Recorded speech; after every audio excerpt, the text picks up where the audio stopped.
നമസ്കാരം. ആപ്കി അദാലത്തിലേക്ക് നിങ്ങളെ സ്വാഗതം ചെയ്യുകയാണ്. ആപ്കി അദാലത്തിൽ ഇന്ന് 33 വർഷങ്ങളായി സിനിമയിൽ ഡയറക്ടറായും പ്രൊഡ്യൂസറായും പ്രവർത്തിക്കുന്ന ഒരു വ്യക്തി ഹിറ്റ് സിനിമകൾ നൽകിയിരിക്കുന്നു. പക്ഷേ ഓരോ പടങ്ങളിലും എന്തെങ്കിലും ഒരു കോൺട്രവേഴ്സി ഇല്ലാതെ അദ്ദേഹം പോകില്ല.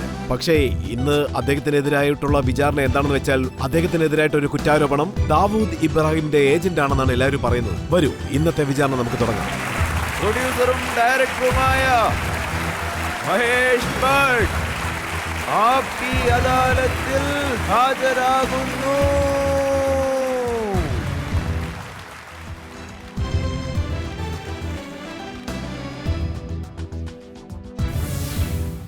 ആപ്കി അദാലത്തിൽ വിചാരണയ്ക്ക് ആവശ്യമുള്ള വ്യക്തിയും ജനങ്ങളും വന്നിരിക്കുകയാണ്. ഇന്നത്തെ ആപ്കി അദാലത്തിൽ നമ്മുടെ ജഡ്ജിയായ ജാവിദ് അഖ്വിയുടെ അനുവാദത്തോടുകൂടി വിചാരണ തുടങ്ങാം. നീതിപീഠത്തിന്റെ വിചാരണ തുടങ്ങാവുന്നതാണ്. നമുക്ക് വിചാരണ തുടങ്ങാം. ആപ്കി അദാലത്തിൽ പ്രൊഡ്യൂസർ ഡയറക്ടർ മഹേഷ് ഭട്ടിനെതിരായിട്ടുള്ള ആദ്യത്തെ കുറ്റാരോപണം. ആപ്കി അദാലത്തിൽ പ്രൊഡ്യൂസർ ഡയറക്ടർ മഹേഷ് ഭട്ടിനെതിരായിട്ടുള്ള കുറ്റാരോപണം. ഒരു ഗാങ്സ്റ്റർ കുറ്റം ആരോപിച്ചിരിക്കുന്നു. അതായത് ഇദ്ദേഹത്തിനും ദാവൂദിനും ബന്ധമുണ്ട് എന്ന്. മഹേഷ് ഭട്ട് സർ, ഗാങ്സ്റ്റർ രവി പൂജാരിയുടെ കുറ്റാരോപണം. അദ്ദേഹം കണക്ഷൻ ഉണ്ടെന്നല്ല പറഞ്ഞിരിക്കുന്നത്, നേരിട്ട് തന്നെ പറഞ്ഞിരിക്കുകയാണ് ദാവൂദ് ഇബ്രാഹിമിനും ഛോട്ടാ ഷക്കീലിനും താങ്കൾ ജോലി ചെയ്യുന്നെന്ന്. നിങ്ങൾക്കറിയാമല്ലോ, പട്ടാപ്പകൽ നല്ല സ്റ്റാറ്റസ് ഉള്ള ആൾക്കാരുടെ വീട്ടിൽ കയറി വെടിവെക്കുന്നു. അതിനുശേഷം ദേശീയ തലത്തിൽ ആ മനുഷ്യനെ വളരെയധികം അപമാനിക്കുന്നു. അയാൾ അണ്ടർവേൾഡുമായിട്ട് കണക്റ്റഡ് ആയിട്ടുണ്ട്, ദാവൂദ് ഇബ്രാഹിമുമായി കണക്ഷനുണ്ട് എന്നും പറയുന്നു. അതിൻ്റെ കാരണം എന്താണെന്ന് വെച്ചാൽ, ഞാൻ ആരെയും പേടിക്കാതെ ന്യൂനപക്ഷങ്ങളുടെ പ്രശ്നങ്ങൾ സമൂഹത്തിൻ്റെ മുന്നിൽ തുറന്നു പറയുന്നു. അതുകൊണ്ടാണ് മറ്റുള്ളവർ എനിക്ക് അണ്ടർവേൾഡുമായി ഇപ്പോൾ കണക്ഷൻ ഉണ്ടെന്ന് പറയുന്നത്. ഞാനത് അത്ര വലിയ കാര്യമായിട്ടൊന്നും എടുത്തിട്ടില്ല. ആ മനുഷ്യൻ വിദേശത്തിരുന്നു കൊണ്ട് എൻ്റെ അടുത്തേക്ക് വന്ന് എൻ്റെ നേരെ വെടിവെക്കാൻ ശ്രമിക്കുന്നു. അതിനുശേഷം ഞാൻ സാക്ഷിയെ കാണിക്കണമെന്ന് പറഞ്ഞ് എന്നെ കുറ്റപ്പെടുത്തുകയും ചെയ്യുന്നു.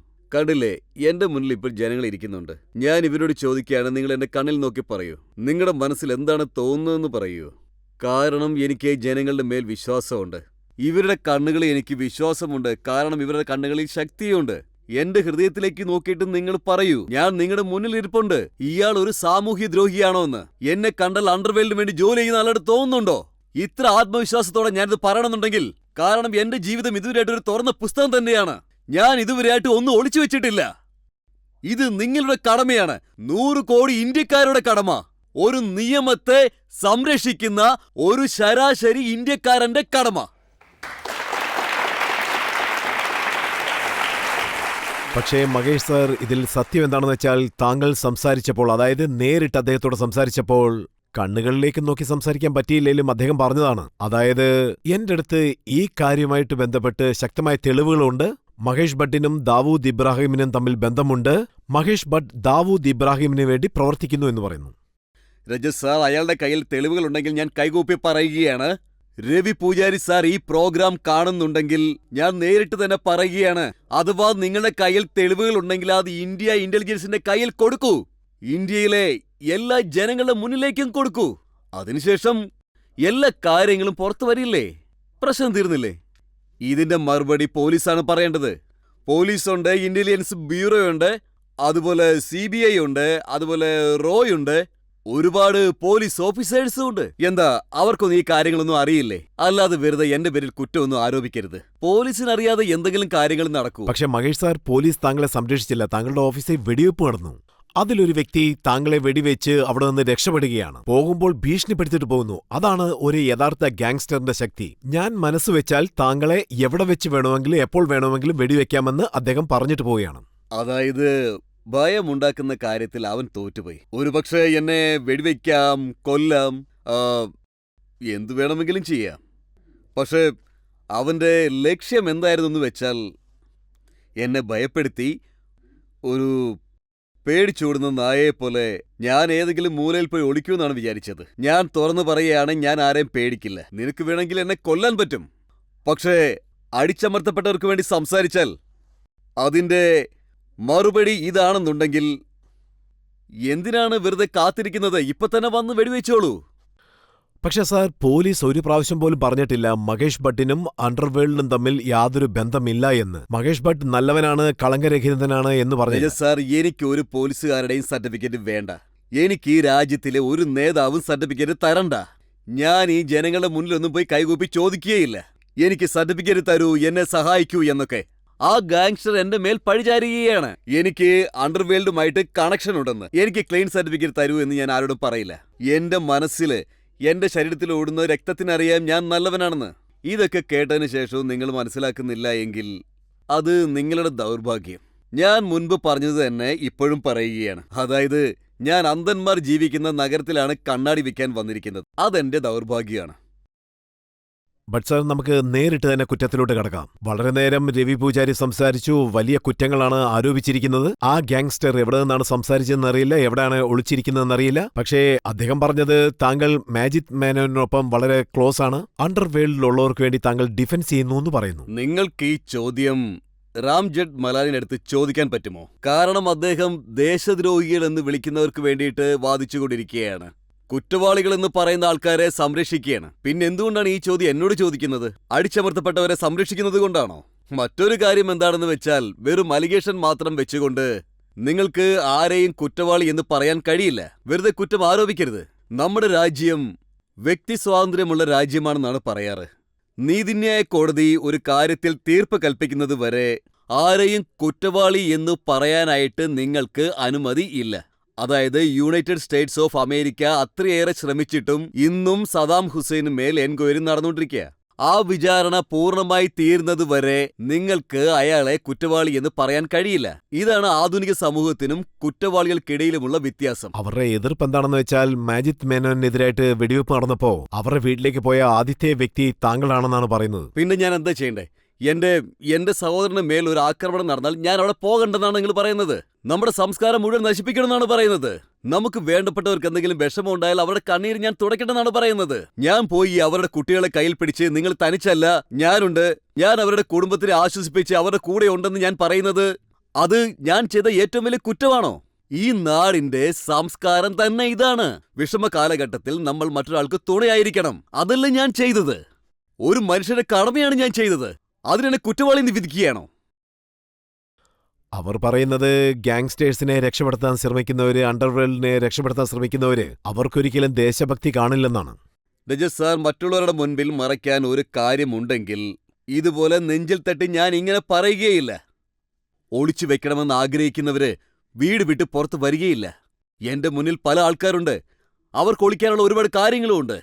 അണ്ടർവേൾഡ് എന്ന പേര് കേട്ടാലേ പേടിച്ച് വിറയ്ക്കും. പക്ഷേ ഞാൻ അണ്ടർവേൾഡിനെ പറ്റി പുറത്തു വന്ന് ഉച്ചത്തിൽ സംസാരിക്കുന്നു. ആർക്കെങ്കിലും എതിരെ സംസാരിക്കുന്നുണ്ടെങ്കിൽ അത് എല്ലാവർക്കും മുന്നിലാണ് സംസാരിക്കുന്നത്. ഞാനൊന്നും മറയ്ക്കാൻ ആഗ്രഹിക്കുന്നില്ല.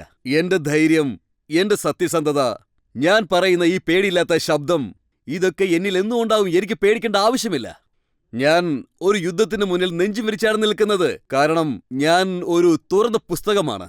ആർക്ക് വേണമെങ്കിലും അത് വായിക്കാം. താങ്കളുടെ ശബ്ദത്തിൽ സുഭാഷ് ചന്ദ്രബോസിന്റെ ശൗര്യമാണുള്ളത്, പരശുരാമന്റെ ശക്തിയുമുണ്ട്. പക്ഷെ നമ്മുടെ നാട്ടിലെ സാഹചര്യം എന്താണെന്നാൽ, ഏകലവ്യന്റെ തള്ളവിരൽ മുറിച്ചു മാറ്റപ്പെട്ടു, കർണന്റെ കവച കുണ്ടലങ്ങൾ അപഹരിക്കപ്പെട്ടു. എന്നാലും ഞങ്ങൾ എല്ലാവരും താങ്കളുടെ കൂടെ തന്നെയുണ്ട്. ശരിയാണ്. നിങ്ങൾ എന്നെക്കുറിച്ച് പറഞ്ഞതാണ് ഞാൻ ഉണ്ടാക്കിയ സ്വത്ത്. ഞാൻ എന്റെ ആളുകൾക്കിടയിൽ നിന്നും ഇതാണ് പ്രതീക്ഷിച്ചത്. എന്റെ സ്വഭാവത്തെപ്പറ്റിയുള്ള പ്രൂഫ് നിങ്ങളുടെ മനസ്സിൽ നിന്ന് വരുന്നത് വരെ ഞാൻ ജീവനോടെ ഇരിക്കുന്നതിൽ അർത്ഥമില്ല. ഞാൻ ഏതൊരു വിധത്തിലുള്ള ഗാങ്സ്റ്ററുമായിട്ടും പോലീസുകാരുമായിട്ടും ഒരു ബന്ധമുള്ള ആളല്ല. ഒരു രാഷ്ട്രീയക്കാരനടുത്തും ഞാൻ എൻ്റെ ക്യാരക്ടർ സർട്ടിഫിക്കറ്റ് വേണ്ടി പോയിട്ടില്ല. ജനങ്ങളുടെ മനസ്സിൽ അത് മനസ്സിലാക്കാനുള്ള വികാരമുണ്ട്. നിങ്ങളുടെ കണ്ണുകളിൽ അത് മനസ്സിലാക്കാനുള്ള ശക്തിയുമുണ്ട്. നിങ്ങൾക്ക് ശരിക്കും എന്നെ ഒന്ന് നോക്കിയാൽ മനസ്സിലാകും. അതെന്താണെന്ന് വെച്ചാൽ, ഈ മനുഷ്യന്റെ ക്യാരക്ടർ എന്താണ്, ഇയാള് സത്യസന്ധനാണോ ഇല്ലോ എന്ന് നിങ്ങൾ തന്നെ ഇപ്പൊ പറഞ്ഞു കഴിഞ്ഞു. ഞാൻ ജയിച്ചിരിക്കുന്നു. Thank you. ബട്ട് സാർ, താങ്കൾ ജയിച്ചെന്ന് പറയുന്നതിനുള്ളിൽ ഞാൻ താങ്കളുടെ കണ്ണുകളിലേക്ക് നോക്കി 2-3 ചോദ്യങ്ങൾ ചോദിക്കാൻ ആഗ്രഹിക്കുകയാണ്.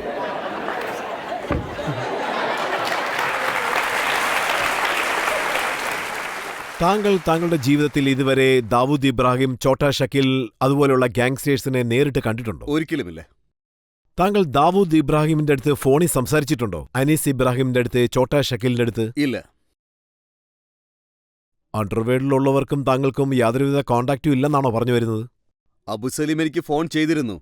ഫോൺ ചെയ്തിട്ട് പറഞ്ഞ എന്താണെന്ന് വെച്ചാൽ, ഞങ്ങൾ ഫിലിം ഇൻഡസ്ട്രിയിലുള്ള ആൾക്കാരെ ഭീഷണിപ്പെടുത്തുന്നു, അവർ ഞങ്ങൾക്ക് കാശ് തരാൻ തയ്യാറാണ്, നീ എന്തിനാണ് പോലീസിനടുത്തേക്ക് അയക്കുന്നതെന്ന് ചോദിച്ചു. അതിന് ഞാൻ പറഞ്ഞത്, എന്റെ പൂർവികർ പറഞ്ഞിട്ടുള്ളത് അടുത്ത വീട്ടിലൊരു മോഷണം നടന്നാൽ അത് പോലീസിനടുത്ത് പറയണമെന്നാണ്. അവർ ചെയ്തത് എന്താണോ അതുതന്നെയാണ് ഞാനും തുടർന്ന് ചെയ്തുകൊണ്ടിരിക്കുന്നത്. അതിനവർ ചിരിച്ചു. അദ്ദേഹം എനിക്ക് ഫോൺ ചെയ്തത് എന്നെ ഭീഷണിപ്പെടുത്താനോ പേടിപ്പിക്കാനോ വേണ്ടിയല്ല.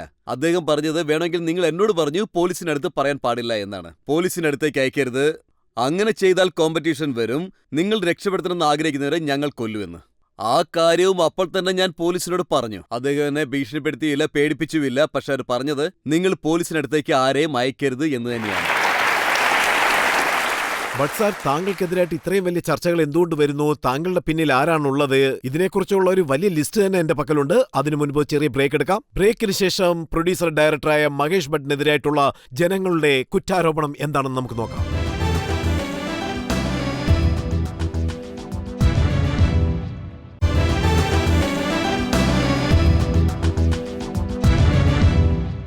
ആപ്കെ അദാലത്തിൽ ഇന്ന് നമ്മൾ ജനങ്ങൾക്ക് വേണ്ടി വിചാരണ നടത്തിക്കൊണ്ടിരിക്കുന്നത് producer director writer Mahesh ഭട്ടിനോടാണ്. Aapke അദാലത്തിലെ അടുത്ത കുറ്റാരോപണം എന്താണെന്ന് നോക്കാം. ആപ്കെ അദാലത്തിൽ പ്രൊഡ്യൂസർ ഡയറക്ടർ മഹേഷ് ഭട്ടിനെതിരായിട്ട് ഒരു ഗാങ്സ്റ്റർ കുറ്റം ആരോപിച്ചിരിക്കുകയാണ്. ഇദ്ദേഹം അണ്ടർവേൾഡ് സുഹൃത്തുക്കൾക്ക് സഹായം ചെയ്യുന്നു എന്ന്. ബട്ട് സാർ, താങ്കളോട് മാജിക് മേനോനെ കുറിച്ച് ചോദിച്ചപ്പോൾ അദ്ദേഹം കേസുകൾ നടത്തുന്ന ഒരു വക്കീലാണെന്ന് താങ്കൾ പറഞ്ഞു. പക്ഷേ പല സമയങ്ങളിലും ആരെയെങ്കിലും അണ്ടർവേൾഡിനൊപ്പം ചേർത്ത് സംസാരിക്കുമ്പോൾ അവരെ രക്ഷപ്പെടുത്താൻ വേണ്ടി ആദ്യം പോയി നിൽക്കുന്നത് താങ്കളാണ്. ഞാനൊരു ഉദാഹരണം പറയാം. ഭരത് ഷാ. അദ്ദേഹത്തെക്കുറിച്ച് പോലീസിന് അണ്ടർവേൾഡിനൊപ്പം സംസാരിക്കുന്ന 20 ടേപ്പുകളാണ് ലഭിച്ചത്. പക്ഷേ ഭരത് ഷാ പോലീസ് സ്റ്റേഷനിലേക്ക് പോയപ്പോഴും കോർട്ടിലേക്ക് പോയപ്പോഴും അദ്ദേഹത്തിനൊപ്പം നിന്ന ഒരേ ഒരു വ്യക്തി അത് മഹേഷ് ഭട്ടാണ്. ഭരത് ഷായുടെ അടുത്ത് ഞാൻ ചോദിച്ചിരുന്നു, നിങ്ങളുടെ മേൽ ആരോപിക്കപ്പെട്ട ഈ കുറ്റം ശരിക്കുമുള്ളതാണോ എന്ന്. അദ്ദേഹം എൻ്റെ കയ്യിൽ പിടിച്ച് എൻ്റെ കണ്ണിൽ നോക്കി പറഞ്ഞു, ഞാൻ സത്യസന്ധനാണ്. ഒരു മനുഷ്യൻ നിർഭയത്തോടെ മറ്റൊരാളുടെ കണ്ണിൽ നോക്കി സംസാരിക്കുമ്പോൾ നമ്മളിൽ ഒരു വികാരമുണ്ടാകും. മനസ്സിനുള്ളിലേക്ക് ഒരു ഗന്ധം പരക്കും. അതങ്ങനെയാണ്. അവരുടെ ശബ്ദത്തിൽ വ്യത്യാസം മനസ്സിലാകും. അത് വ്യക്തമായിരുന്നു. എനിക്കത് നന്നായി മനസ്സിലായി. അദ്ദേഹത്തെ സിനിമ ഇൻഡസ്ട്രി മുഴുവൻ ഒതുക്കിക്കളഞ്ഞു. ഒരുപാട് കലാകാരന്മാരെ സൃഷ്ടിച്ച ഒരു മനുഷ്യനാണ് ഭരത് ഷാ. യശ് ചോപ്ര ഇത്രയധികം ഉയരത്തിലെത്തിയിട്ടുണ്ടെങ്കിൽ അതിന്റെ പിന്നിൽ ഭരത് ഷായാണ്. അതുപോലെ ഒരുപാട് ആൾക്കാരുണ്ട്. മറ്റുള്ളവർ വിഷമിക്കുന്ന സമയത്ത് ഇദ്ദേഹമായിരുന്നു തുണയായിട്ടുണ്ടായിരുന്നത്. അദ്ദേഹത്തിന് മേലുണ്ടായിരുന്ന ആരോപണം എന്താണെന്ന് വെച്ചാൽ, അദ്ദേഹം ഏതോ അണ്ടർവേൾഡ് ആളുമായിട്ട് 1.2 മിനിറ്റ്സ് അത്രേ സംസാരിച്ചിട്ടുള്ളൂ. അതായത് കോർട്ട് വിചാരണയും അതിന്റെ പ്രോസസ്സ് ആരംഭിക്കുന്നതിന് മുമ്പായിട്ട് നിങ്ങൾ ആ മനുഷ്യനെ മീഡിയയ്ക്ക് മുമ്പായിട്ട് അവമാനിക്കാൻ ശ്രമിക്കുകയായിരുന്നു. അതിനുശേഷം ആ മനുഷ്യനെ മുഴുവൻ സിനിമ ഇൻഡസ്ട്രി നോക്കാൻ തുടങ്ങിയത് എങ്ങനെയാണെന്ന് വെച്ചാൽ, അദ്ദേഹത്തെ ഏതോ വലിയ കുറ്റവാളിയായിട്ടായിരുന്നു. ഫിലിം ഇൻഡസ്ട്രി മുഴുവനും മൗനമായി. അദ്ദേഹം ഏതോ വലിയൊരു കുറ്റവാളിയുടെ അവസ്ഥയിലേക്കും മാറിപ്പോയി. അദ്ദേഹം സംസാരിക്കാതെയായി. അദ്ദേഹത്തിന്റെ ആ മൗനം എന്താണെന്ന് വെച്ചാൽ, എങ്ങനെയാണ് ഇങ്ങനെ ഒരു സംഭവം ഉണ്ടായത്? ഒരുപക്ഷേ അദ്ദേഹം മറ്റുള്ളവരുടെ വിഷമത്തിൽ അവരെ സഹായിക്കാൻ പോയി. അതുകൊണ്ട് മാത്രമാണ്. അദ്ദേഹത്തിന് ആരെങ്കിലും പ്രൊട്ടക്ഷനായിട്ട് വന്നിരുന്നെങ്കിൽ, അദ്ദേഹത്തെ ബഹുമാനിച്ചിരുന്നെങ്കിൽ, അതുപോലെ തന്നെ എനിക്കും അദ്ദേഹവുമായിട്ട് യാതൊരു വിധത്തിലുള്ള ബന്ധവും ഇല്ല, ഒരു ബിസിനസ് റിലേഷൻഷിപ്പും ഇല്ല. ഞാൻ ആരെയെങ്കിലും സപ്പോർട്ട് ചെയ്യുന്നുണ്ടെങ്കിൽ അത് എനിക്ക് ജീവിക്കാൻ വേണ്ടിയിട്ടല്ല. കാരണം എന്താണെന്ന് വെച്ചാൽ, എനിക്ക് ജീവിക്കാനുള്ളത് ഞാൻ എൻ്റെ തൊഴിലിൽ നിന്ന് സമ്പാദിക്കും. ഞാൻ മനസ്സിലാക്കിയിടത്തോളം എനിക്ക് ജീവിക്കാനുള്ളത് ഞാൻ എൻ്റെ സിനിമ ജീവിതത്തിൽ നിന്നും അധ്വാനിച്ച് സമ്പാദിച്ചതാണ്. എനിക്കത് മാത്രം മതി, വേറൊന്നും വേണ്ട. പക്ഷേ ബട്ട് സാർ, ഇത് സത്യമല്ലേ? ചോട്ടാ ഷക്കീലിനെ പോലുള്ള വ്യക്തികൾ ദാവൂദ് ഇബ്രാഹിമിന്റെ റൈറ്റ് ഹാൻഡ് മീഡിയയ്ക്ക് നേരിട്ട് ഇന്റർവ്യൂ നൽകി ഞങ്ങൾക്ക് ഭരത് ഷായോടൊപ്പം കണക്ഷനുണ്ട്, ഞങ്ങളാണ് ഫിനാൻസ് ചെയ്യുന്നതെന്ന് പറയുന്നു. കള്ളത്തരം കാണിച്ച് മറിച്ച് അണ്ടർവേൾഡ് ഫിനാൻസ് ചെയ്യുന്ന കാര്യം ഇപ്പോൾ സിനിമയിൽ പുറത്തു വന്നിരിക്കുകയാണ്. സാർ, ഞാൻ 1970 മുതൽ ഭരത് ഷായ്ക്ക് മുമ്പ്, വളരെ മുമ്പ്, അതായത് അറസ്റ്റ് ചെയ്തതിന് മുമ്പ് എത്ര പ്രധാനമന്ത്രിമാരുടെ വാതിൽക്കൽ മുട്ടിയിട്ടുണ്ട്. വേണമെങ്കിൽ നിങ്ങൾ ഐ.കെ. ഗുജ്റാൾ സാറിനോട് ചോദിച്ചു നോക്കൂ.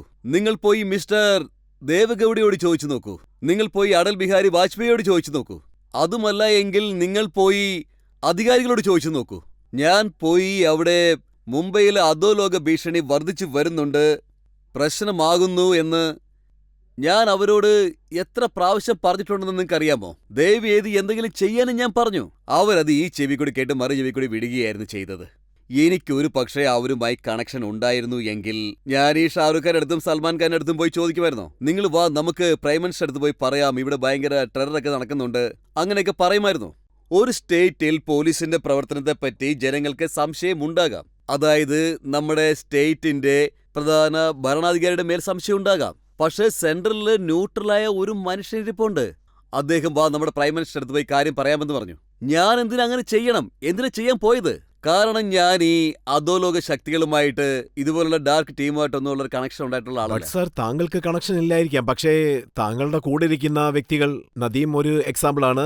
അദ്ദേഹത്തിനെതിരായിട്ട് മർഡർ കേസുണ്ട്. അദ്ദേഹം വിദേശത്തേക്ക് എസ്കേപ്പ് ആയിരിക്കുകയാണ്. പിന്നെ വളരെ ക്ലോസ് ആയിട്ടുള്ള ഒരു വ്യക്തി സഞ്ജയ് ദത്ത്, ഫിലിം സ്റ്റാർ. തട കേസ് നടക്കുകയാണ്. അദ്ദേഹവും താങ്കൾക്ക് വളരെ ക്ലോസ് ആണ്. ഞാൻ ഒരിക്കൽ പോലും സഞ്ജയ് ദത്തിനെ വിചാരണ ചെയ്യണ്ട എന്ന് ഞാൻ പറഞ്ഞിട്ടില്ല. അങ്ങനെയൊക്കെ പറയാനായിട്ട് ഞാൻ ആരാണ്? എനിക്ക് അദ്ദേഹത്തോട് അടുപ്പമുണ്ട്, സ്നേഹമുണ്ട്. പക്ഷെ നാളെ കോർട്ടിൽ വിചാരണ കഴിഞ്ഞതിന് ശേഷം, എല്ലാ പ്രോസസ്സും കഴിഞ്ഞതിന് ശേഷം ദൈവത്തിന് പോലും രക്ഷിക്കാതെ അദ്ദേഹം ഗിൽറ്റിയാന്ന് പറഞ്ഞു കഴിഞ്ഞാൽ പിന്നെ എന്തിയുടെ കാര്യം എന്താ? ഒരിടത്തിരുന്ന് കരയാനേ പറ്റുള്ളൂ. പക്ഷേ കോർട്ട് അദ്ദേഹത്തിന്റെ വിചാരണ പൂർത്തിയാക്കുന്നതിന് മുൻപ് ഒരു കുറ്റം ആരോപിച്ചതിന്റെ പേരിൽ മാത്രം ഒരാളെ കുറ്റവാളി എന്ന് പറയാൻ പറ്റില്ല. അത് മാത്രമാണ് ഞാൻ പറഞ്ഞത്. ഞാൻ ഒരു പൗരന്റെ റൂൾസ് എന്താണ് അത് മാത്രമാണ് പറഞ്ഞത്. അതിനെപ്പറ്റിയാണ് ചോദിച്ചത്. ഞാൻ ഈ പോലീസ് പറയുന്നതൊന്നും വേദവാക്യമായി എടുക്കുന്ന ആളല്ല. അതുപോലെ മീഡിയാസ് പറയുന്നതൊന്നും സത്യമാണെന്ന് വിശ്വസിക്കുന്ന ആളുമല്ല. നമ്മുടെ രാജ്യത്തിൽ ഒരു സിസ്റ്റം എന്നുള്ളത് ഒന്നുണ്ട്.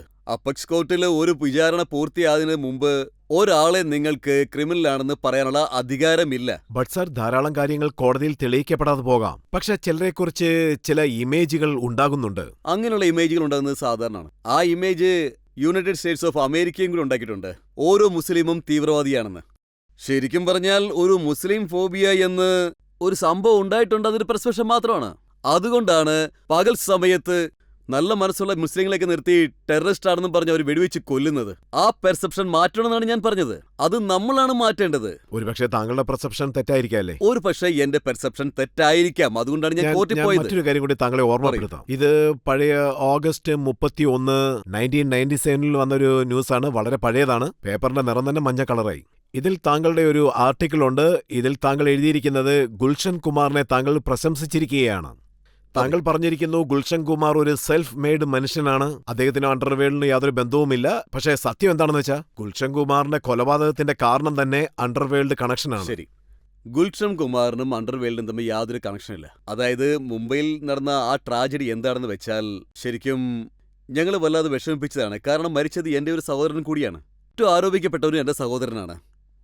ഒരാള് ഗുൽഷൻ കുമാർ, ഞങ്ങളുമായി വളരെ അടുപ്പമുള്ള ആള്. അദ്ദേഹവും അണ്ടർവേൾഡ് തമ്മിൽ യാതൊരുവിധ കണക്ഷൻ ഉണ്ടായിരുന്നില്ല. അദ്ദേഹത്തിന് മേലുണ്ടായിരുന്ന കുറ്റാരോപണം ശരിക്കും സ്റ്റേറ്റ് ലെവൽ മാത്രമായിരുന്നു, സിസ്റ്റവുമായി ബന്ധപ്പെട്ടത്. അതായത് സെയിൽസ് ടാക്സ്, പൈറസി, അങ്ങനെ.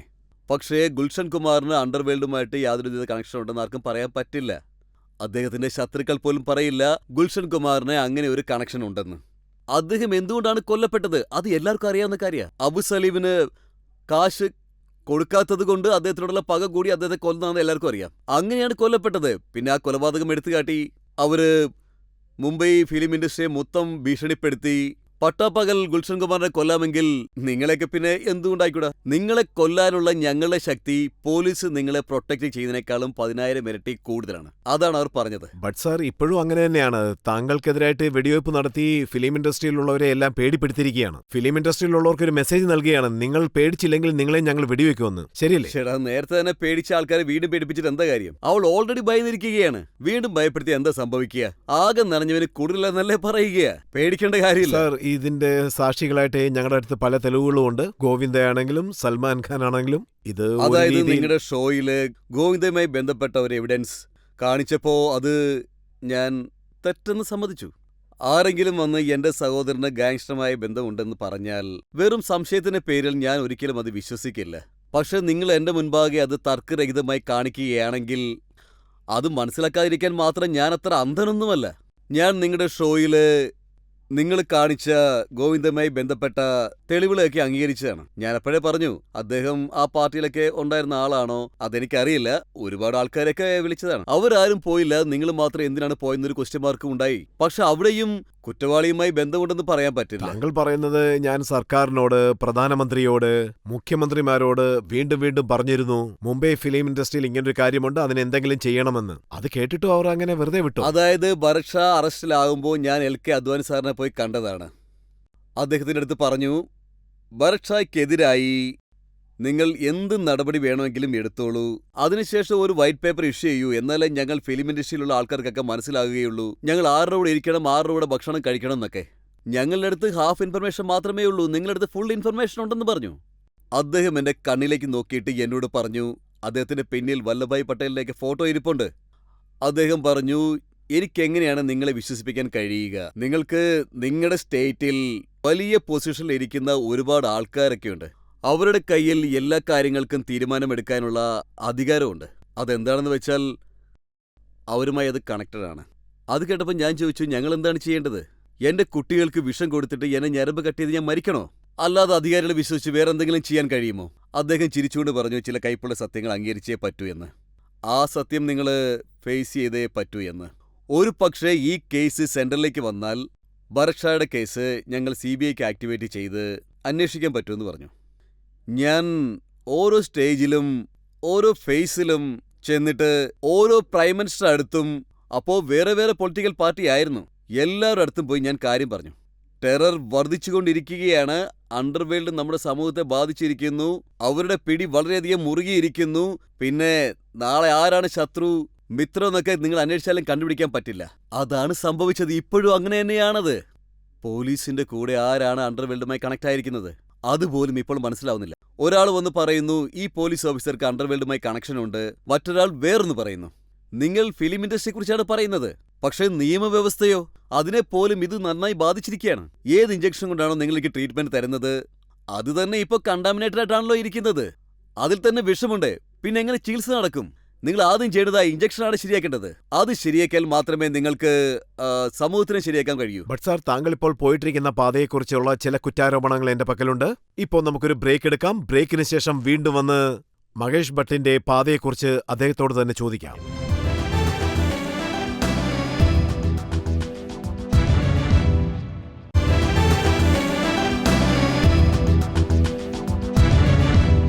ആപ്കി അദാലത്തിൽ ജനങ്ങളുടെ ചോദ്യശരങ്ങൾക്ക് നടുവിലുള്ളത് പ്രസിദ്ധ പ്രൊഡ്യൂസർ ഡയറക്ടറായ മഹേഷ് ഭട്ടാണ്. ആപ്കി അദാലത്തിലെ അടുത്ത കുറ്റാരോപണം എന്താണെന്ന് നോക്കാം. ആപ്കി അദാലത്തിൽ പ്രൊഡ്യൂസർ ഡയറക്ടർ റൈറ്റർ മഹേഷ് ഭട്ടിന്റെ മേലുള്ള കുറ്റാരോപണം ഇദ്ദേഹം വാർത്തകളിൽ ഇടം പിടിക്കാൻ വേണ്ടി കോൺട്രവേഴ്സീസ് ഉണ്ടാക്കുന്നു എന്നുള്ളതാണ്. ബട്ട് സാർ, ഇപ്പോൾ നടന്ന ഒരു ഉദാഹരണം പറയാം. താങ്കൾക്കെതിരായിട്ട് ആക്രമണം നടന്നു. ഒരു അക്രമി താങ്കളുടെ നേരെ വന്ന് താങ്കളെ ആക്രമിച്ചു. ഗാങ്സ്റ്റർ വന്ന് ഞാൻ താങ്കളുടെ ശത്രുവാണെന്ന് പറയുന്നു. അങ്ങനെ സംഭവിച്ചിട്ടും താങ്കൾ പോലീസിന്റെ സംരക്ഷണം വേണ്ടെന്ന് പറഞ്ഞു. അത് ഞാൻ വേണ്ട എന്ന് പറഞ്ഞു. അതിന്റെ കാരണം എന്താണെന്ന് വെച്ചാൽ സെക്യുലറിസത്തിന് വേണ്ടിയുള്ള പോരാട്ടമാണ്. അതാണ് എന്റെ പോരാട്ടം. സ്വന്തം ജീവിതം സംരക്ഷിക്കാൻ വേണ്ടി മാസം 5000 രൂപ സമ്പാദിക്കുന്ന ഒരു യുവാവ് സ്വന്തം ജീവൻ പണയം വെച്ച് എന്നെ എന്തിനാണ് രക്ഷിക്കുന്നത്? എന്റെ ജീവൻ അത്രത്തോളം വില പിടിച്ചതോ വിശദമായതോ ഒന്നുമല്ല. എന്റെ ജീവൻ രക്ഷിക്കാൻ വേണ്ടി അയാളുടെ ജീവൻ നഷ്ടപ്പെടുത്താനായിട്ട്. സാർ, ഒരുപക്ഷേ അപ്രതീക്ഷിതമായി എന്തെങ്കിലും സംഭവിച്ചാൽ, ഒരുപക്ഷെ വെടിവയ്പിൽ താങ്കൾക്ക് പരിക്ക് പറ്റുകയാണെങ്കിൽ അതിന്റെ കുറ്റം മുഴുവനും പോലീസിനാകില്ലേ? താങ്കൾക്ക് സെക്യൂരിറ്റി നൽകിയില്ലെന്ന് പറഞ്ഞു. അതുകൊണ്ടാണ് അവർ പറഞ്ഞപ്പോൾ ഞാൻ വേണ്ടെന്ന് പറഞ്ഞത്. അവസാനം അവർ പറഞ്ഞതും ഇത് തന്നെയാണ്. നിങ്ങൾ ആവശ്യപ്പെട്ടില്ലെങ്കിലും സെക്യൂരിറ്റി തരേണ്ടത് ഞങ്ങളുടെ കടമയാണ്. ഓരോ പൗരന്റെ ജീവനും വിലപ്പെട്ടത് തന്നെയാണ്. ഒരുപക്ഷെ നിങ്ങളുടെ തലനാരിഴയ്ക്ക് പോലും എന്തെങ്കിലും സംഭവിച്ചാൽ അത് ഞങ്ങളുടെ ജോലിക്ക് ബാധകമാവുമെന്ന് അവർ പറഞ്ഞു. നിങ്ങൾ പിടിവാശി പിടിക്കാതെ ഇത് അംഗീകരിക്കൂ എന്നവർ പറഞ്ഞു. പലരും കരുതുന്നത് എന്താണെന്ന് വെച്ചാൽ താങ്കൾ ഇതൊക്കെ ഒരു ഗിമിക്സ് പോലെ ചെയ്യുകയാണെന്നാണ്, പബ്ലിസിറ്റിക്ക് വേണ്ടി ചെയ്യുന്നതാണെന്നാണ്. ഓരോ ദിവസവും ന്യൂസ് പേപ്പറിന്റെ ഫ്രണ്ട് പേജിൽ വരാൻ വേണ്ടിയാണ് ഇങ്ങനെയൊക്കെ ചെയ്യുന്നതെന്നാണ് പറയുന്നത്. എന്റെ 30 വർഷത്തെ ജീവിതം വെറും കോൺട്രവേഴ്സിക്ക് മാത്രം ഉണ്ടായിരുന്നതാണോ? 50-ലേറെ സിനിമകൾ എടുത്ത ഒരാളാണ് ഞാൻ. അതിന്റെ ആ ശക്തി ഇപ്പോഴും ആൾക്കാരുടെ മനസ്സിൽ തങ്ങിക്കിടപ്പുണ്ട്. വെറും വോയിസ് മാത്രം കൊണ്ടോ അല്ലെങ്കിൽ ഷോ കാണിച്ചത് കൊണ്ടോ ഈ ഫിലിം ഇൻഡസ്ട്രിയിൽ ഇങ്ങനെ 30 വർഷം നിൽക്കാൻ പറ്റില്ല. എന്തെങ്കിലും ചെയ്യണം, എന്തെങ്കിലും കൊടുക്കണം. അങ്ങനെ എന്തെങ്കിലുമൊക്കെ ചെയ്തില്ലെങ്കിൽ ഈ സമൂഹം നിങ്ങൾക്കും ഒന്നും തിരിച്ചു തരില്ല. പക്ഷെ താങ്കൾ കോൺട്രവേഴ്സി ഉണ്ടാക്കാതിരിക്കുകയാണെങ്കിൽ സമൂഹം തീർച്ചയായിട്ടും താങ്കളെ സഹായിക്കും. കോൺട്രവേഴ്സി എന്ന ആ സംഭവത്തെ നിങ്ങൾക്ക് കുറച്ച് നേരത്തേക്ക് മാത്രമേ ആളുകളുടെ ശ്രദ്ധ തിരിപ്പിക്കാൻ പറ്റുകയുള്ളൂ. ശരിക്കും പറഞ്ഞാൽ 2.5 മണിക്കൂർ ആ ഇരുട്ടില് സിനിമ നടക്കുന്ന ഹോളിൽ ജനങ്ങൾ അനുഭവിക്കുന്ന വികാരമാണ് അവരെ ഇവിടെ നിന്ന് അവിടം വരെ കൊണ്ടുപോകുന്നത്. ഒരു പ്രോഡക്റ്റിന്റെ പവർ മനസ്സിലാക്കുന്നത് ഒരാളിൽ നിന്ന് അത് മറ്റൊരാളിലേക്ക് പോകുമ്പോൾ മാത്രമാണ്. വായ്മൊഴിയായി അത് പരക്കുന്നില്ല എങ്കിൽ ഒരു വണ്ടിയും ഇങ്ങനെ ഓടില്ല. ശരി സാർ, ഇപ്പോൾ ജനങ്ങൾ താങ്കളെ കുറിച്ച് എന്താണ് കരുതുന്നതെന്ന് നമുക്ക് ആദ്യം ചോദിക്കാം. താങ്കൾ തന്നെ ചോദിക്കൂ. താങ്കളൊരു പടം എടുത്തിരുന്നു, ഡാഡി. ഇപ്പോൾ റീസെന്റ് ആയിട്ട് മേർഡർ എന്ന പേരിലൊരു പടവും കൂടി എടുത്തു. താങ്കളുടെ സ്റ്റാൻഡേർഡ് എന്തുകൊണ്ടാണ് ഇങ്ങനെ ഡിക്രീസ് ആയത്?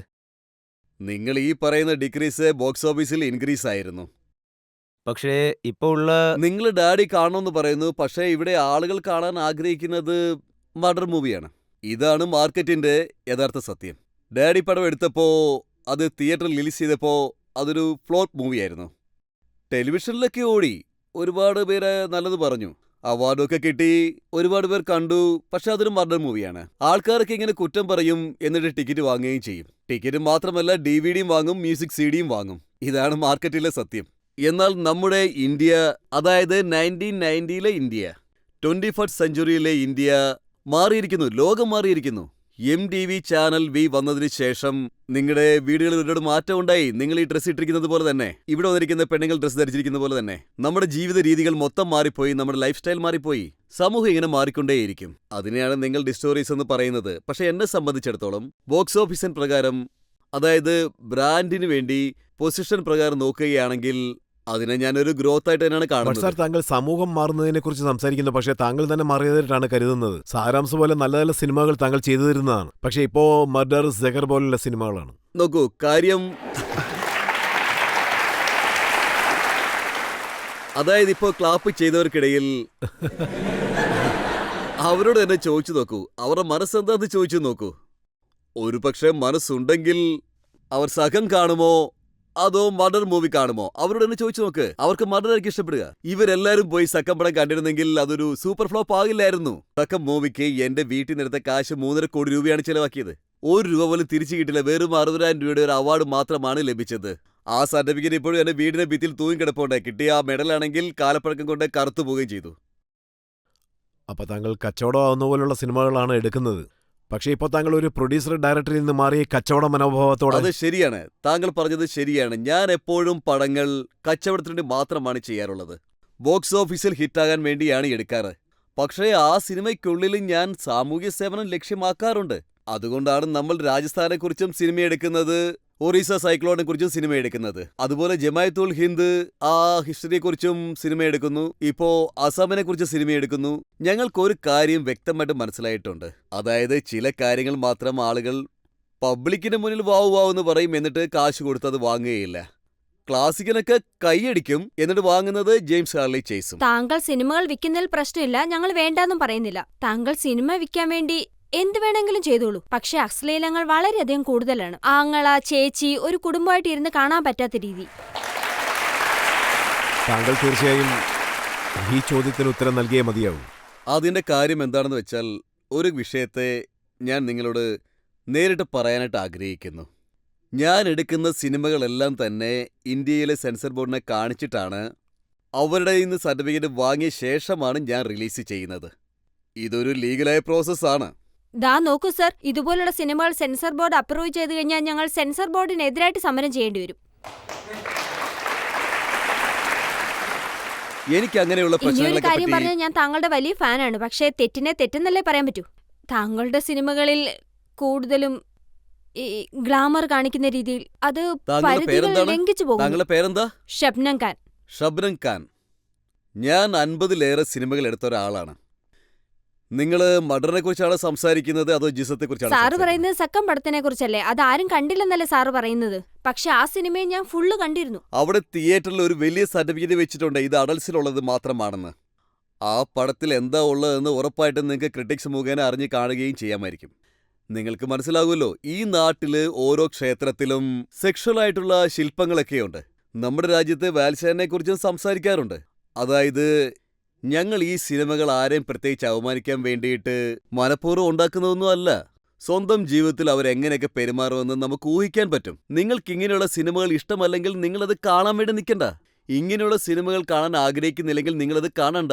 പക്ഷെ ഈ ഹോളിൽ ഒരാൾ മാത്രം, ഒരേ ഒരാൾ, അയാൾ കാണാൻ ആഗ്രഹിക്കുന്നുണ്ടെങ്കിൽ അയാളെ തടയാൻ നിങ്ങൾക്ക് അധികാരമില്ല.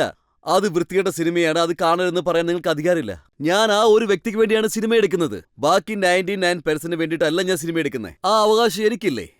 ബട്ട് സർ, താങ്കൾ പറഞ്ഞതുപോലെ ഈ സിനിമകളിൽ വൃത്തികേടില്ലെങ്കിൽ താങ്കൾ ഒരു സിനിമയ്ക്ക് ബ്ലൂ ഫിലിം എന്നാണ് പേര് വെച്ചത്. പിന്നീട് താങ്കൾ തന്നെ അത് മാറ്റി. കലിയുഗ് സിനിമ കണ്ട ആരെങ്കിലും ഇവിടെ ഉണ്ടെങ്കിൽ എന്റെ മുഖത്ത് നോക്കി അതൊരു അശ്ലീല സിനിമയാണെന്ന് പറയൂ. അതിൽ ഒരു വിധത്തിലുള്ള അശ്ലീലവും ഇല്ല. ശരിക്കും പറഞ്ഞാൽ അശ്ലീലമുണ്ടായത് നീലൻ നിക്കീലയിലായിരുന്നു. അതിനെ നിങ്ങൾ ഫാമിലി സിനിമയെന്ന് പറയുന്നു. നിങ്ങളിൽ ഒരു പെർസെപ്ഷൻ ഉണ്ടാവുന്നുണ്ട്. ആ പെർസെപ്ഷൻ ഉണ്ടാക്കുന്നത് മീഡിയയാണ്. ആളുകളുടെ മനസ്സിൽ ആ ധാരണയുണ്ടായത് കാരണം കലിയുഗ് ഒരു ബ്ലൂ ഫിലിം ആണെന്നുള്ള ഒരു പോസ്റ്റർ വെക്കണമെന്ന് ആഗ്രഹിച്ചു. അത് ബ്ലൂ ഫിലിം ആണെന്നുള്ള ഒരു ടൈറ്റിൽ വെക്കാൻ ആഗ്രഹിച്ചു. അങ്ങനെ ചെയ്താൽ പ്രേക്ഷകർ അത് കാണാൻ വരില്ല എന്ന് ഞങ്ങൾക്ക് മനസ്സിലായി. കാരണം അത് പോണോഗ്രാഫിക്ക് എതിരായിട്ടുള്ള സിനിമയാണ്. ആ സിനിമയിൽ സെൻസർ ബോർഡ് ഒരു കട്ട് പോലും ചെയ്തിട്ടില്ല. ആ സിനിമ ശരിക്കും ഒരു മിഡിൽ ക്ലാസ് ഫാമിലിയുടെ സിനിമയായിരുന്നു. പക്ഷേ ബ്ലൂ ഫിലിം എന്ന് പേര് വെച്ചാൽ അതൊരു റോങ് സിഗ്നൽ ആയി മാറുമെന്ന് കരുതിയാണ് ഞങ്ങൾ അതിങ്ങനെ ചെയ്യാതിരുന്നത്. പറഞ്ഞു വന്ന ഡ്രസ്സിനെ കുറിച്ചാണ്. ഇപ്പോഴത്തെ ഹീറോയിനുകളുടെ ഡ്രസ്സൊക്കെ കണ്ടു കഴിഞ്ഞാൽ അത് കണ്ട് കൊച്ചു പെമ്പിളാരൊക്കെ ഈസി ആയിട്ട് കോപ്പി അടിക്കുന്നു. സോ അതുപോലെ ഡ്രസ്സ് ധരിക്കുന്നത് നന്നായിരിക്കോ? എങ്ങനത്തെ ഡ്രസ്സ്? താങ്കളുടെ സിനിമയെ കുറിച്ചാണ് ഈ അവര് ഡ്രസ്സൊക്കെ പറയുന്നത്. വളരെ താങ്കളുടെ സിനിമകൾ കുറഞ്ഞു വളരെ പോവുകയാണ്. നന്നായിട്ടുണ്ട്, പക്ഷെ സ്ത്രീകൾക്ക് കുറച്ചുകൂടെ വസ്ത്രം അതെ, വേണം. അങ്ങനെ തന്നെ.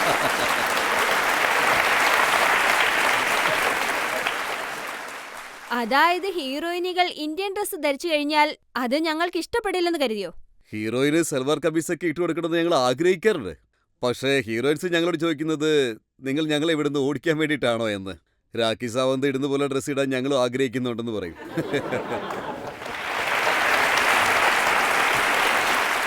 ബട്ട് സാർ, ഈ വിചാരണ വളരെ ഇൻട്രസ്റ്റിംഗ് ആയിട്ട് പൊയ്ക്കൊണ്ടിരിക്കുകയാണ്. ഇപ്പോൾ നമുക്കൊരു ചെറിയ ബ്രേക്ക് എടുക്കാം. ബ്രേക്കിന് ശേഷം തിരിച്ചു വന്ന മഹേഷ് ഭട്ട് സാറിനോട് നമുക്ക് ചോദിക്കാം. സെക്യുലറിസത്തിനെ കുറിച്ച് അദ്ദേഹം പല കാര്യങ്ങളും പറഞ്ഞു, അതിന്റെ എക്സ്പ്ലനേഷൻ ചോദിക്കാം.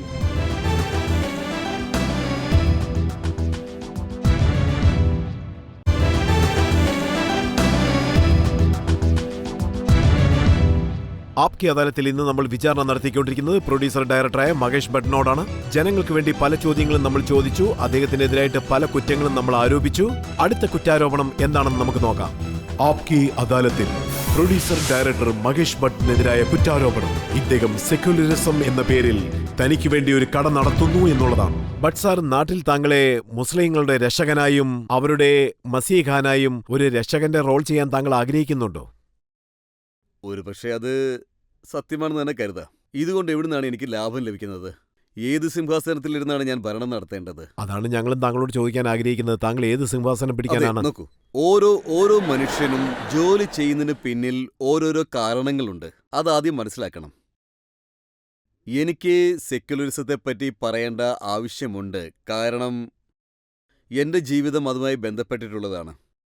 ഞാൻ ജനിച്ചു വളർന്ന വീട് ഫണ്ടമെന്റലിസത്തിന് പ്രാധാന്യം കൊടുത്തിട്ടുള്ളത് തന്നെയാണ്. അക്കാര്യത്തിൽ എൻ്റെ അമ്മയും ഒരുപാട് അനുഭവിച്ചതാണ്. നമ്മൾ ന്യൂനപക്ഷങ്ങളെക്കുറിച്ച് സംസാരിക്കുമ്പോൾ ഇന്ത്യയിലെ സെക്യുലറിസത്തെക്കുറിച്ച് സംസാരിക്കണം, ഇന്ത്യയെപ്പറ്റി സംസാരിക്കണം. ഈ വേദന, അതുപോലെ അങ്ങനെയുള്ള കാര്യങ്ങളൊക്കെ ഈ പുസ്തകം വായിച്ചാൽ നമുക്ക് ലഭിക്കുന്നതല്ല. അത് ഞങ്ങൾ അനുഭവിച്ചിട്ടുണ്ട്, അതിൽ ജീവിച്ചിട്ടുണ്ട്. അത് അനുഭവിച്ചതുകൊണ്ടാണ് ഞാൻ അത് വളരെ വ്യക്തമായിട്ട് പറയുന്നത്. ബട്ട് സാർ, താങ്കൾ ഇന്ത്യയെക്കുറിച്ചാണ് സംസാരിക്കുന്നത്. പക്ഷെ താങ്കളുടെ പ്രേമം, അതുപോലെ വികാരങ്ങൾ, ഇതെല്ലാം പാകിസ്ഥാനിൽ കൊണ്ടുപോയി കാണിക്കുന്നു എന്നാണ്. പാകിസ്ഥാന്റെ കാര്യം നോക്കുകയാണെങ്കിൽ അതൊരു സൗത്ത് ഏഷ്യൻ കൺട്രിയാണ്. നമുക്കൊരു മഹാത്മാവ് ഉണ്ടായിരുന്നു, മോഹൻദാസ് കരംചന്ദ് ഗാന്ധി. വിഭജനം നടന്ന സമയത്ത് അദ്ദേഹം 6 മാസം പാകിസ്ഥാനിൽ പോയി ജീവിക്കണമെന്ന് ആഗ്രഹിച്ച ആളാണ്.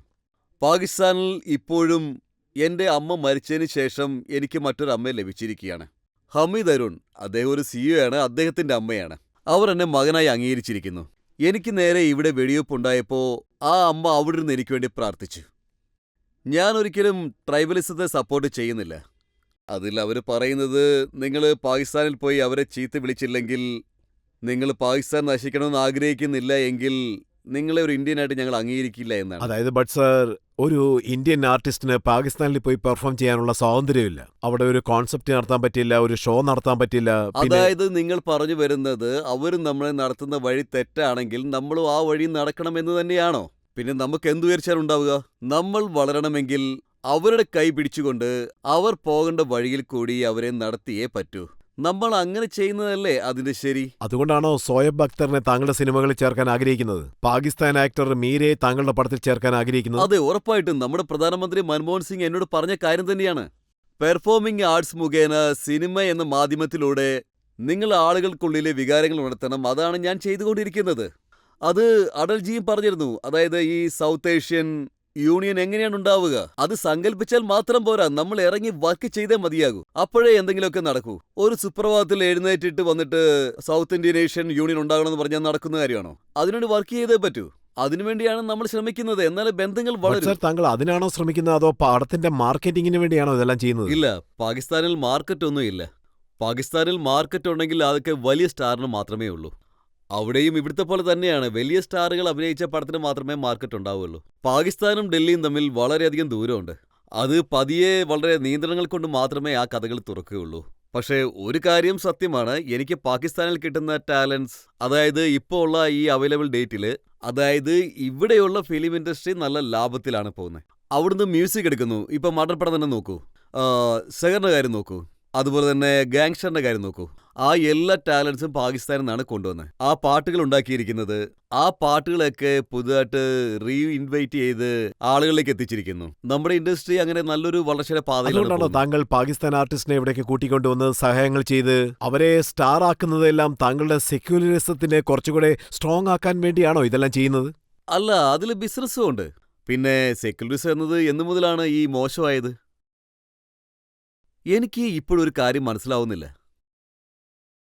ഗാന്ധിജിയുടെ ആശയങ്ങളെ കൊല്ലുന്നതാണോ ദേശഭക്തി? എന്നു മുതലാണ് അത് മാറിയത്? ശത്രുക്കൾ ഇതിനെ സൂഡോ സെക്യുലറിസം എന്നാണ് പറയുന്നത്. ഒരു കവിതയുണ്ട്, ആ കവിത ഞാനിവിടെ പാടാം. അപ്പോൾ ഈ സാഹചര്യമൊക്കെ ഒന്ന് മാറും. कि क्यों अपनी तरह जीने का अंदाज छोड़ दें, क्या है हमारे पास इस अंदाज के सिवा. നമുക്ക് ആകെയുള്ള സ്വത്ത് ഇതാണ്. എന്റെ ശൈലി ഞാൻ വിട്ടുകൊടുക്കുകയില്ല. നിങ്ങൾ എന്നെ നിങ്ങളുടെ വീട്ട് വരാന്തയിൽ നിർത്തിയാലും ശരി, ഇല്ലെങ്കിലും ശരി, അത് നിങ്ങളുടെ ഇഷ്ടം. പക്ഷെ ഇതെന്റെ ജീവിത രീതിയാണ്. 57 വർഷമായി ഞാനിവിടെയുണ്ട്. ഇനി മുതലും എന്റെ ജീവിതം ഇങ്ങനെ തന്നെ ആയിരിക്കും. ഞാൻ ആരിൽ നിന്നും ഒന്നും പ്രതീക്ഷിക്കുന്നില്ല. ഞാൻ നടനവും പാട്ടും അതുപോലുള്ള സിനിമകളെടുത്താണ് ഞാൻ ജീവിക്കുന്നത്. പക്ഷേ സെക്യുലറിസം എന്ന വാക്ക് വെച്ചുകൊണ്ട് ഞാൻ രാജ്യസഭയിലേക്കോ ലോകസഭയിലേക്കോ അല്ലെങ്കിൽ രാഷ്ട്രീയ ലക്ഷ്യം വെച്ചുകൊണ്ട് ഞാൻ ഒരാളുടെ കൂടെയും കൂടാൻ പോകുന്നില്ല. താങ്കൾ ഇപ്പോൾ ജനങ്ങളുടെ മുന്നിൽ വെച്ച് ഞാനിപ്പോൾ പറഞ്ഞതെല്ലാം തന്നെ രാഷ്ട്രീയ ജീവിതത്തിന് വേണ്ടി ഒരിക്കലും ഉപയോഗിക്കില്ലെന്ന് പറയാൻ താങ്കൾക്ക് സാധിക്കൂ? ഞാൻ അങ്ങനെ എന്തെങ്കിലും ചെയ്താൽ നിങ്ങൾക്ക് എന്റെ മൊട്ടത്തലയിൽ ചെരുപ്പുകൊണ്ട് അടിച്ചോളൂ. ഞങ്ങൾക്ക് വലിയ ബുദ്ധിമുട്ടുണ്ട്. അതായത് താങ്കൾ ഇത്രയും വലിയൊരു ഡയറക്ടറും പ്രൊഡ്യൂസറും ആയിരുന്നിട്ടും മൈനോറിറ്റിക്ക് വേണ്ടി മാത്രമാണ് സംസാരിക്കുന്നത്. ഒരു ഭാഗം മാത്രമാണ് കാണുന്നത്, മറ്റൊരു ഭാഗത്തെപ്പറ്റി നിങ്ങൾ സംസാരിക്കുന്നേയില്ല. കാശ്മീരിലെ പാവപ്പെട്ട പണ്ഡിറ്റ് ജനങ്ങൾക്ക് എന്താണ് സംഭവിച്ചത് താങ്കളും കണ്ടിട്ടുണ്ടാവും. അവരുടെ പെൺകുട്ടികള്, മക്കള്, മരുമക്കള് എല്ലാവർക്കും എന്താണ് സംഭവിച്ചത്, ആ ഭാഗത്തെപ്പറ്റി നിങ്ങൾ പറയുന്നേയില്ല. അതേപോലെ തന്നെ പാകിസ്ഥാനിലെ ഒരേ ഒരു കേസിനെ പറ്റി മാത്രമേ നിങ്ങൾ വലുതായിട്ട് എടുത്ത് സംസാരിക്കുന്നുള്ളൂ. ബാക്കി കാര്യങ്ങൾ നിങ്ങൾ നോക്കുന്നില്ല. മൈനോറിറ്റി എന്ന് പറയുമ്പോൾ ഒരു ഭാഗം മാത്രമേ നിങ്ങൾ കാണുന്നുള്ളൂ. എന്തുകൊണ്ടാണ് ഇത് ഒരു ഭാഗം മാത്രം കാണിക്കുന്ന കണ്ണാടി പോലെയുള്ളത്? താങ്കളെപ്പോലെയുള്ള ഒരു വലിയ മനുഷ്യൻ ഇങ്ങനെ ഒരു ഭാഗം മാത്രം നിന്നുകൊണ്ട് സംസാരിക്കുന്നത് വലിയ ബുദ്ധിമുട്ടുണ്ടാക്കുന്നുണ്ട്. നിങ്ങളിപ്പോ എന്നോടൊരു ചോദ്യം ചോദിച്ചു, അതെ സർ. അതിന് ജഡ്ജ്മെന്റ് നിങ്ങൾ തന്നെ തരികയും ചെയ്തു. അങ്ങനെയൊന്നുമില്ല സർ. അല്ല, നിങ്ങൾ എന്നെ സംസാരിക്കാൻ അനുവദിച്ചില്ലല്ലോ. ഞങ്ങൾ എന്താ ചോദിക്കാൻ നിങ്ങൾ തന്നെയാണ് അത് തുടങ്ങിയത്. ശരി, പറയൂ സർ. നിങ്ങളുടെ മനസ്സിൽ തന്നെ അതിന്റെ ജഡ്ജ്മെന്റും ഉണ്ടായിരുന്നു. പറയൂ സർ. നിങ്ങളോട് ആരാണ് പറഞ്ഞത് ഞാൻ കാശ്മീരിന്റെ വളർച്ചയ്ക്ക് വേണ്ടിയിട്ട് ശബ്ദം ഉയർത്തിയിട്ടില്ലെന്ന്? ഞാൻ ഒറ്റയ്ക്ക് തന്നെ നിന്ന് തുടക്കം മുതലേ കാശ്മീരിലെ പണ്ഡിതന്മാരുടെ വിഷയം നടന്ന ആ സമയത്ത് അന്നു മുതൽ ഇന്നു വരെ ശബ്ദമുയർത്തിക്കൊണ്ടിരിക്കുന്നു. നിങ്ങളോട് ആരാണ് പറഞ്ഞത് പാകിസ്ഥാനിൽ ക്ഷേത്രങ്ങളൊക്കെ ഇടിക്കുമ്പോ ആ വിഷയം സംബന്ധിച്ച് പാകിസ്ഥാനിലുള്ള എന്റെ ഫ്രണ്ട്സിന്റെ അടുത്ത്, അവിടെയുള്ള മീഡിയയുടെ അടുത്ത് ഒരു ലെറ്റർ എഴുതിയിട്ട് അതിനെതിരെ ശബ്ദമുയർത്താൻ പറഞ്ഞു? പക്ഷേ നിങ്ങൾ ആരും അതിനുവേണ്ടി തയ്യാറായിട്ടില്ല. ഇങ്ങനെ ഓരോ സംഭവങ്ങൾ ഉണ്ടാവുമ്പോൾ ഞാൻ എന്താ പ്രസ് മുഖേന നിങ്ങൾക്ക് എല്ലാവരും അറിയിക്കണം എന്നാണ് പറയുന്നത്. ഞാൻ അങ്ങനെ ചെയ്താൽ ഇവരെന്റെ മേൽ കുറ്റം ചാർത്തും. നിങ്ങൾ പബ്ലിസിറ്റിക്ക് വേണ്ടിയാണ് ചെയ്യുന്നതെന്ന്. ഞാൻ എന്തെങ്കിലും ചെയ്താൽ അത് പബ്ലിസിറ്റിക്ക് വേണ്ടിയാണെന്നാണ് പറയുന്നത്. അഥവാ ഞാൻ അങ്ങനെ ചെയ്തിട്ടില്ലെങ്കിൽ നിങ്ങൾ പറയും ഞാൻ ചെയ്തില്ല എന്ന്. ഞാൻ എന്താ മരിക്കണം? ഞാൻ നിങ്ങളോട് മരിക്കാനൊന്നും പറഞ്ഞില്ലല്ലോ സർ. പിന്നെ എന്താ ചെയ്യേണ്ടത്? എന്തെങ്കിലും ചെയ്താൽ ഉടനെ പറയും അത് പബ്ലിസിറ്റിക്ക് വേണ്ടിയിട്ടാണെന്ന്. ഞാനൊന്നും മിണ്ടാതിരുന്നാൽ നിങ്ങൾ പറയും ഞാനൊന്നും ചെയ്യുന്നില്ല എന്ന്. പിന്നെ ഞാൻ എന്താണ് ചെയ്യേണ്ടത്? എന്താ ചെയ്യേണ്ടത് പറയൂ. ഞാൻ ഇനിയും എത്ര നാളാണ് ഇങ്ങനെ എല്ലാവരുടെ മുന്നിൽ നിന്ന് ഞാൻ ചെയ്യുന്ന കാര്യങ്ങളെക്കുറിച്ച് എല്ലാവരോടും ഇങ്ങനെ പറഞ്ഞുകൊണ്ടിരിക്കുന്നേ? സകം പടം എടുത്താൽ അത് ഓടില്ല, മർഡർ പടം എടുത്താൽ ചെരുപ്പോണ്ട് അടിക്കാൻ വരുന്നു. ഇനി എന്താ ചെയ്യേണ്ടത്? നിങ്ങൾ തന്നെ പറയേ. നിങ്ങൾ പറഞ്ഞോളൂ, ഞാൻ നിങ്ങളോടല്ലേ ചോദിക്കുന്നത്. സക്കത്തിന്റെ ഭാഗത്തേക്ക് പോകുന്നില്ല. മർഡർ പടം എടുത്താൽ സമൂഹത്തിന്റെ മുന്നിൽ നിന്ന് എന്നെ ഇങ്ങനെ അവമാനിച്ചുകൊണ്ടിരിക്കുന്നു. എന്ത് ചെയ്യണമെന്ന് പറയൂ. അതല്ലാതെ വേറെ എന്തെങ്കിലും ചെയ്ത പബ്ലിസിറ്റിക്ക് വേണ്ടിയാണെന്ന് ഇവര് പറയുന്നു. ബട്ട് സാർ, ചുറ്റിനും പ്രശ്നങ്ങളിൽ താങ്കൾ കുടുങ്ങിയെന്നാണ് സാർ, തോന്നുന്നത്. താങ്കൾ പേടിക്കേണ്ട കാര്യമില്ല. താങ്കളുടെ കൂടെ ഞങ്ങളും ഇതിനേക്കാളും ഭേദമായിട്ട് എനിക്ക് തോന്നുന്നത് ആ രവി പൂജാരി എന്നെ കൊല്ലുന്നതായിരുന്നു. സഹറില്ല, മീഡിയയും എന്നെ സപ്പോർട്ട് ചെയ്യുന്നില്ല, നിങ്ങൾ എന്നെ സപ്പോർട്ട് ചെയ്യുന്നില്ല. വിട്ടേക്ക്. ഞാൻ തനിച്ചാണ് വന്നത്, തനിച്ചെന്ന് പോവുകയും ചെയ്യും. നിങ്ങളുടെ എൻഡോഴ്സ്മെന്റ് എനിക്ക് ആവശ്യമില്ല. ബട്ട് സാർ, താങ്കളുടെ മേൽ പല കുറ്റങ്ങളും ആരോപിച്ചു, ജനങ്ങൾക്ക് വേണ്ടി പല ചോദ്യങ്ങളും ചോദിച്ചു. ഇപ്പോൾ നമുക്കൊരു ബ്രേക്ക് എടുക്കാം. ബ്രേക്കിന് ശേഷം ആപ് കി അദാലത്തിൽ നമ്മുടെ ജഡ്ജിയായ ജാവേദ് നഖ്വിയുടെ ജഡ്ജ്മെന്റ് നോക്കാം.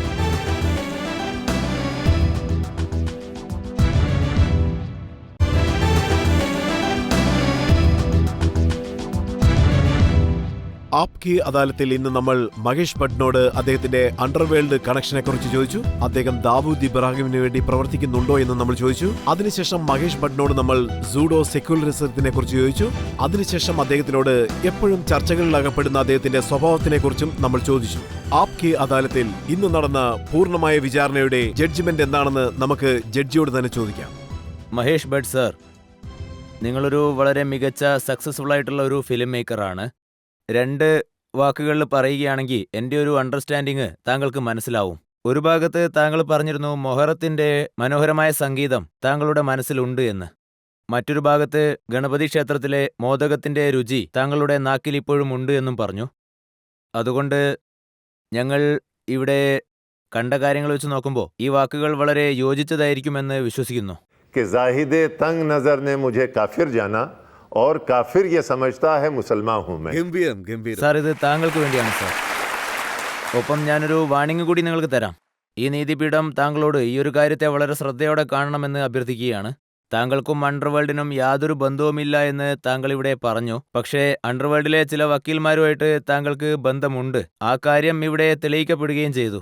താങ്കൾക്ക് മാജിദ് മേനയുടെ കൂടെ സൗഹൃദമുണ്ട് എന്ന് താങ്കൾ ഇവിടെ പറഞ്ഞു. സോ അതുകൊണ്ടാണ് അക്ബർ ഇലാബാദി പറഞ്ഞിട്ടുള്ളത്. कि पैदा हुआ वकील तो शैतान ने कहा लो आज हम भी साहिब औलाद हो गए. സോ അത്തരത്തിലുള്ള വക്കീൽമാരുടെ അടുത്ത് നിന്ന് താങ്കൾ കുറച്ച് അകലം പാലിക്കണമെന്ന് ഈ നീതിപീഠം ഉപദേശിക്കുകയാണ്. അതിനൊരു ചാൻസും ഇല്ല. അദ്ദേഹം എന്റെ സുഹൃത്താണ്. അദ്ദേഹത്തിന് അവിശുദ്ധമായ ബന്ധങ്ങളുണ്ടെന്ന് തെളിയിക്കുന്നത് വരെ ഞാൻ അത് വിശ്വസിക്കില്ല. അദ്ദേഹം എന്റെ അടുത്ത് പറഞ്ഞിട്ടുണ്ട്, എന്നെങ്കിലും ഒരു ദിവസം എനിക്ക് അങ്ങനെ ഒരു ബന്ധമുണ്ടെന്ന് അറിഞ്ഞാൽ നിങ്ങൾ തന്നെ എന്നെ തൂക്കിലേറ്റിക്കൊള്ളൂ എന്ന്. എനിക്ക് എന്റെ സുഹൃത്തിനെ പൂർണ്ണ വിശ്വാസമാണ്. ഈ വിശ്വാസത്തോടുകൂടി, ഈ പ്രതീക്ഷയോടുകൂടി മഹേഷ് ഭട്ട് നല്ല നല്ല പടങ്ങൾ എടുക്കും, ജനങ്ങളെ എന്റർടൈൻ ചെയ്യും. അതോടൊപ്പം തന്നെ അണ്ടർവേൾഡിനെതിരായിട്ടുള്ള ഈ പോരാട്ടം, സെക്യുലറിസത്തിന് വേണ്ടിയുള്ള ഈ പോരാട്ടം അദ്ദേഹം തീർച്ചയായിട്ടും നടത്തും. ഈ രാജ്യത്തെ ജനങ്ങൾ അദ്ദേഹത്തോടൊപ്പം കാണും. അദ്ദേഹം പറഞ്ഞതിൽ എത്രത്തോളം സത്യമുണ്ട്, എത്രത്തോളം പാലുണ്ട്, എത്രത്തോളം വെള്ളമുണ്ടെന്ന് ജനങ്ങളായ നിങ്ങൾ വേണം തീരുമാനിക്കാൻ. അടുത്ത എപ്പിസോഡിൽ വീണ്ടും നമുക്ക് കാണാം പുതിയൊരു അതിഥിയോടൊപ്പം. നിങ്ങൾക്കെല്ലാവർക്കും നന്ദി, നമസ്കാരം.